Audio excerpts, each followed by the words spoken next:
और ईंट का जवाब पत्थर से दिया जाएगा। आपके साथ भी यहाँ एक मुल्ला जी है, इनको आप कहिएगा कटुआ मुल्ला, तुम बैठ जाओ, ये सही बात है? ये इनसे पूछे क्या एक्सेप्ट कर रहे हैं, क्या इन्होंने मेरे धर्म को गाली दिया, नहीं दिया? योगी आदित्यनाथ जी ने कहा था कि जो जिस भाषा में समझेगा उस भाषा में समझाने की हिम्मत रखते हैं। नहीं है, इनको मतलब ही नहीं है कि हमारे धर्म को कोई गाली दे, हमारे शिवलिंग को कोई गाली दे, कोई मतलब नहीं है। इनको क्या चाहिए? तेल, डीजल, चना दाल, ये बस सस्ते करके देखो, दे दो, इसको खाएंगे पिएंगे और मर जाएंगे। ये दानिश अली तो हम लोग बहुत बड़ा नाम बना रहे हैं, स्टालिन को देख लीजिए, ये बिहार के शिक्षा मंत्री को देख लीजिए, लगातार तो बयानबाजी हो रही है सनातन धर्म पे। कौन क्या उखाड़ ले रहा है, कौन क्या बिगाड़ ले रहा है, ये बताइए पहले। भारतीय जनता पार्टी क्यों नहीं कुछ कर रही है? भारतीय जनता पार्टी क्या सब चीज का ठेका लेके रखेगी? भारतीय जनता पार्टी मतलब कि बेटियों का बलात्कार हो, भारतीय जनता पार्टी बचाए, चलो ठीक है भाई, सरकार के हक में है, सरकार को करना चाहिए लड़कियों की हिफाजत, लेकिन क्या जरूरत है लड़कियों को अब्दुल को अपनाने की? दीमक लग गई है क्या?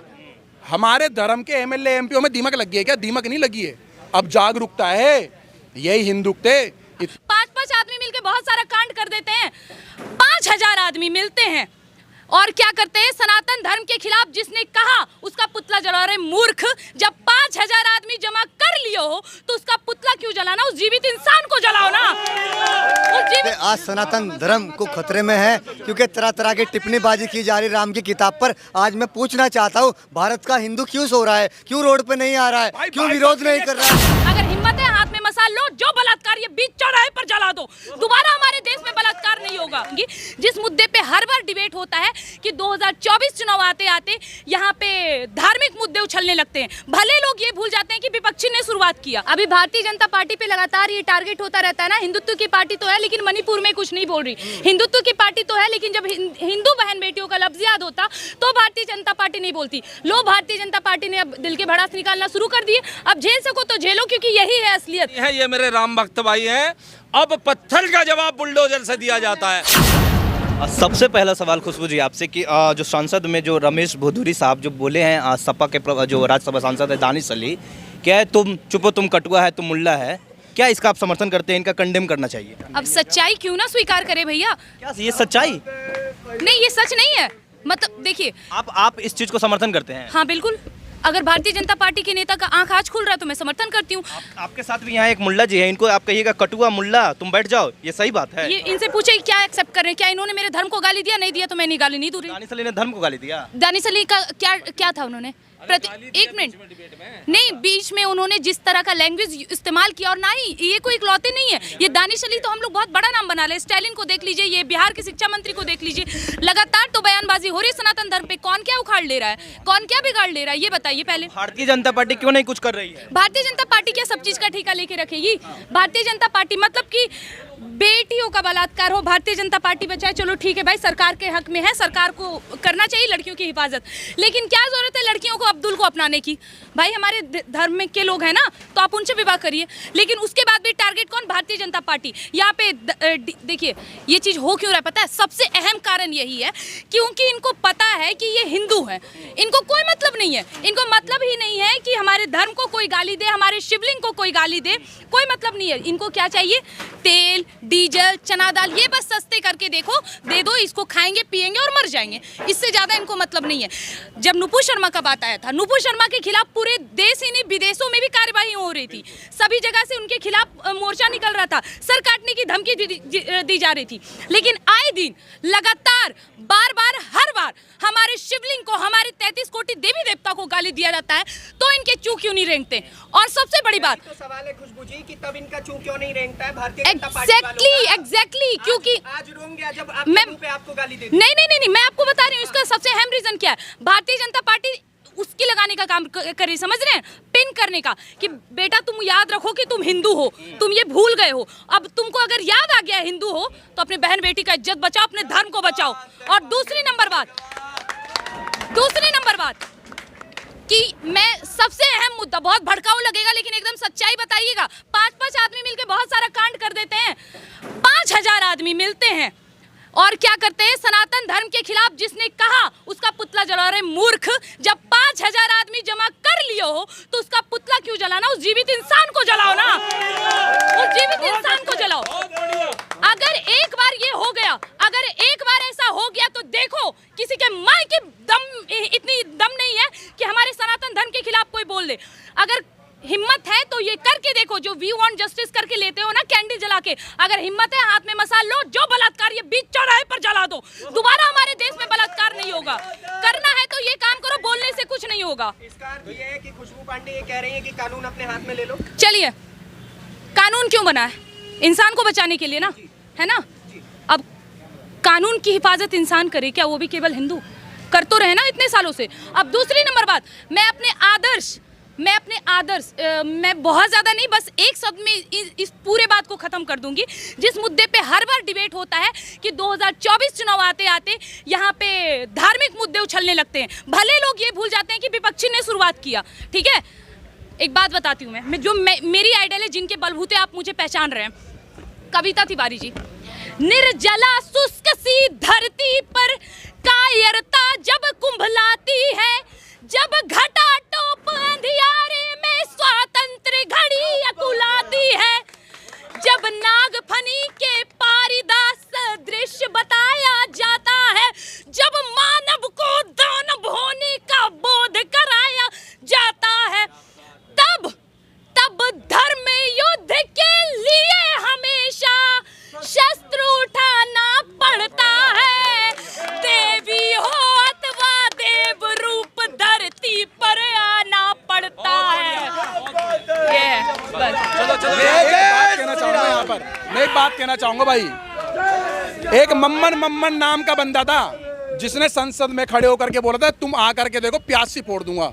तो भाई हमारे रमेश भदौड़ी जी ने उसका बहुत कर्रा जवाब दिया है, बहुत कर्रा। जो संसद में अगर कोई बदतमीजी करेगा तो इसी तरीके से सुनेगा, चाहे वो जो किसी भी जाति धर्म से हो। और मैं रमेश भदौड़ी जी का समर्थन करता हूं, क्योंकि हमें हमारा पार्षद, हमारा सरपंच, हमारा एमएलए, हमारा मंत्री, एमपी, प्रधानमंत्री, मुख्यमंत्री रमेश भदौड़ी जैसे चाहिए। जहां पर रमेश भदौड़ी जैसे मंत्री होंगे ना, हमारे विधायक, एमएलए, एमपी होंगे, वहां हमें कभी कोई दिक्कत ही नहीं आ सकती है। क्योंकि जब उनके सपोर्टर, उनके एमएलए, एमपी, अधिकारी, पुलिस, सरपंच, मतलब जितने भी हैं, सब इंस्पेक्टर, एसएचओ, एसपी, जब उनके जाति धर्म के होते हैं, उनके लिए खुल के सपोर्ट पे आते हैं, खुल करके, और सोशल मीडिया पे बोलते भी हम अपने धर्म और कौम के साथ हैं। तो भाई साहब हमारे दीमक लग गई है क्या? हमारे धर्म के एमएलए, एमपीओ में दीमक लग गई है क्या? दीमक नहीं लगी है। अब जागरूकता है, यही हिंदुत्व इतिहास में पहली बार ऐसे हमारे रमेश भदौड़ी जी ने लठ गाड़ दिया है, और इस देश का सनातनी रमेश भदौड़ी जी के साथ है और उनके समर्थन में है। अगर रमेश भदौड़ी जी से जैसे अगर हमारे देश के और भी नेता, सरपंच, एमएलए हैं, तो उनको खुल करके बोले और खुल करके सपोर्ट पे आए। क्योंकि भाई साहब आप देखो, सुनो, पुलिस और कानून किसकी रक्षा करेगी, किसकी सुरक्षा करेगी? जो थाने तक पहुंच जाएगा, जो चौकी थाने तक पहुंच जाएगा, उसकी सुरक्षा होगी। इतनी देर में तुम्हारे घर के दरवाजे पे खड़ा हुआ तुम्हें निपटा देगा, समटा देगा। मैं रमेश भदौड़ी जी का खुल के सपोर्टर हूँ और रहूंगा जिंदगी भर। बोल जय श्री राम। भाई साहब सुनो मेरी बात। क्या जो कह रहे हैं कि नफरत की दुकान, अरे नफरत की दुकान बाहर आ गई क्या? अरे मेरी बात सुनो भाई यार, नफरत की दुकान भारत के जिसने इतने टुकड़े कर दिए हैं, वो नफरत की दुकान राहुल गांधी क्या करेगा? राहुल गांधी ने इस देश के टुकड़े करने के बाद इस भारत में इंडिया जोड़ो यात्रा नहीं करी थी, भारत जोड़ो यात्रा करी थी। और भारत के अंदर सारे लिब्रांडू, सारे गैंगस्टर, सारे गुंडे, मवाली, भारत के उस कोने से लेकर उस कोने तक उसने अपने साथ जोड़ लिए। आज अकेला खड़ा है राहुल गांधी, कांग्रेस के साथ कोई नहीं है। आप जितने भी साथ में जुड़े हुए ना, उनकी सारी की सारी आप हेड लिस्ट देखो, सबके ना सबके ऊपर किस बलात्कारी भी है इसके अंदर। भाई साहब जिस पार्टी में बलात्कारी जैसे लोग हों, तो भाई साहब उस पार्टी को आप देश में लाओगे? पे लौट के आते हैं, क्या रमेश भदौड़ी की सदस्यता रद्द होनी चाहिए और संसद बिल्कुल नहीं होनी चाहिए, बिल्कुल नहीं होनी चाहिए। कौन है मम्मन खान की? कौन नहीं आई? मम्मन खान की कौन नहीं आई है? जिस मम्मन खान में सांसद कि मैं अपने कौम के लोगों के साथ खड़ा हुआ हूँ, कौन नहीं करिए? कौन नहीं करिए? कौन नहीं करिए भाई? उसकी क्या संसद के शब्द है? संसद के शब्द नहीं है, लेकिन कब तक वो झेलेगा? आपके ऊपर कोई, आपके ऊपर भाई साहब सुनो, इस देश के अंदर ना एक छोटा सा मामूली सा कीड़ा मकोड़ा स्टाइलिंग पता क्या बोलता है कि सनातन धर्म झिंगुर है, खत्म होना चाहिए। तो कौन देगा उसका जवाब भाई? बहुत शब्द कौन देगा? जो असंसदीय अब नहीं होगा भाई साहब, तो अब नहीं होगा। और हमें ऐसा ही एमएलए एमपी चाहिए, और अब हमें ऐसा ही नेता चाहिए। बिल्कुल। योगी आदित्यनाथ जी ने कहा था कि जो जिस भाषा में समझेगा उस भाषा में समझाने की हिम्मत रखते हैं, उस भाषा में समझा देंगे। देखिए पत्रकार साहब महोदय, आज सनातन धर्म को खतरे में है, क्योंकि तरह तरह की टिप्पणीबाजी की जा रही राम की किताब पर। आज मैं पूछना चाहता हूँ, भारत का हिंदू क्यों सो रहा है, क्यों रोड पे नहीं आ रहा है, क्यों विरोध नहीं कर रहा है? और जो संसद के अंदर बदतमीजी करेगा उसका ऐसा ही जवाब दिया जाएगा, और ईंट का जवाब पत्थर से दिया जाएगा। बहुत अच्छा कहा है। नहीं मुल्ला जी, नहीं, ईंट का जवाब पत्थर से नहीं। अब किसी मुसलमान को कटुआ कहना ठीक? सुनिए पहले, अभी मैं आपकी बात का खंडन करना चाहूंगा। अब कहावत बदल चुकी है, ईंट का जवाब पत्थर से नहीं है। ये मेरे राम भक्त भाई हैं। अब पत्थर का जवाब बुलडोजर से दिया जाता है, और वही जवाब रमेश भिदुड़ी ने दे दिया है।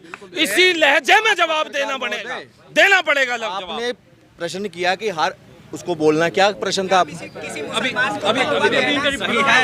आपको याद होगा, अगर आपकी नॉलेज है, इंजीनियर रशीद था जम्मू कश्मीर से, बी पार्टी की थी उसने अपने आवास के बाहर, बी पार्टी, और वहां के भाजपा के जो एमएलए थे रविंदर रैना और राजीव शर्मा ने कूट दिया था, वहां पे विधानसभा के अंदर कूटा था उनको। तो ऐसे लोगों को कुटाई जरूरी है।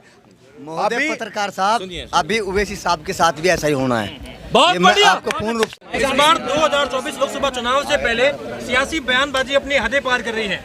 हालांकि बयानबाजी कांग्रेस के खेमे से भी आई थी, लेकिन इस बार हमने देखा संसद में रमेश भिदुड़ी जी का जो बयान था उस पर काफी निंदा हो रही है। क्या कहना चाहेंगे आप? निंदा कहने लायक ऐसा बयान आप बता दीजिए ना, अच्छे से बता दीजिए, एक्सप्लेन कर दीजिए कि बयान क्या था। अभी भारतीय जनता पार्टी पे लगातार ये टारगेट होता रहता है ना, हिंदुत्व की पार्टी तो है लेकिन मणिपुर में कुछ नहीं बोल रही, हिंदुत्व की पार्टी तो है लेकिन जब हिंदू बहन बेटियों का लफ्ज याद होता तो भारतीय जनता पार्टी नहीं बोलती। लो, भारतीय जनता पार्टी ने अब दिल के भड़ास निकालना शुरू कर दिए। अब झेल सको तो झेलो, क्योंकि यही है असलियत। जिस मुद्दे पे हमने भारतीय जनता पार्टी को लगातार 2 बार सत्ते पे बैठाया है, लेकिन अगर वो अंजाम हमें ये देखना ना मिले कि जिस मुद्दे से हमने उन्हें सरोताज दिए हैं, अगर आज हमें वो दिखे ना, तो हम उनके विरोध भी जा सकते हैं, और कभी कभी विरोध करना भी ज़रूरी होता है। और अब जैसा कि नुपुर शर्मा के समय हुआ था, और किस तरह गले काटने की धमकी दी जा रही थी, नुपुर शर्मा जी से सारे पावर्स छीन लिए गए थे, जो भी चीज़ें, काजल हिंदुस्तानी की बात की जाए, उनको जेल में डाल दिया गया था। तो अगर अब भारतीय जनता पार्टी के कोई भी नेता उठ के हिंदुत्व के लिए बात कर रहे हैं या जो सच्चाई है वो मुंह पे बोल रहे हैं, तो उससे कोई दिक्कत नहीं होनी चाहिए। इसके चुनाव से पहले ही हिंदुत्व याद आता है और विरोध याद आता है भारतीय जनता पार्टी को। नुपुर शर्मा के समय में क्यों नहीं याद आया? दे रहा है, दुरुस्त है। नहीं, एक मिनट, मैं बता रही हूँ। ये सवाल उनसे किया जाए जो इसकी शुरुआत करते हैं, स्टालिन जैसे, ठीक है ना, उनसे, उन विरोधी लोगों से जाकर के पूछो जो एक अलग पार्टी एक अलायंस बना के खड़े हो गए हैं इंडिया नाम पे, जबकि नाम भी उनका पूरा नहीं है। I.N.D.I. इतने डाउट हम भैया, हम तो विचलित हो गए हैं ना। और हम लोगों के लिए, हिंदुओं और सनातनियों के लिए तो भैया एक ही पार्टी है, भारतीय जनता पार्टी। और मोमिन खान का भी आया था, तो ये क्या कंपटीशन चल रहा है क्या? कोई कंपटीशन नहीं है, सुनिए मेरी बात, परंतु क्रिया की प्रतिक्रिया जरूर दी जाएगी, अवश्य दी जाएगी।